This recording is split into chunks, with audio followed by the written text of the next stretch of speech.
Good morning from Grand Family Farm. It's March 5th, 2025, and it's about 11 a.m. Just got to finish watering the animals. They're still eating their breakfast. They're happy for now. Not too noisy.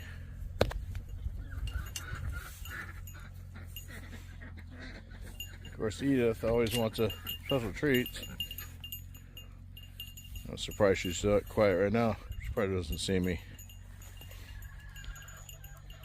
Anyway, it's about 44 degrees and the sun is out and it's nice out here.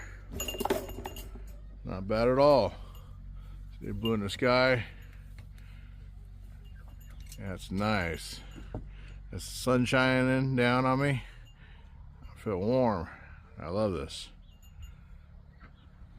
Yeah, getting down here on this side, checking my lane. It's still kind of wet, too wet to drive on.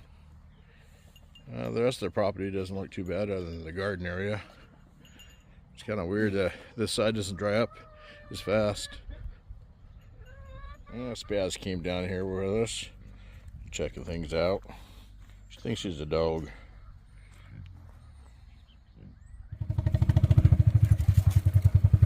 Well, if the weather stays like this, should be able to get some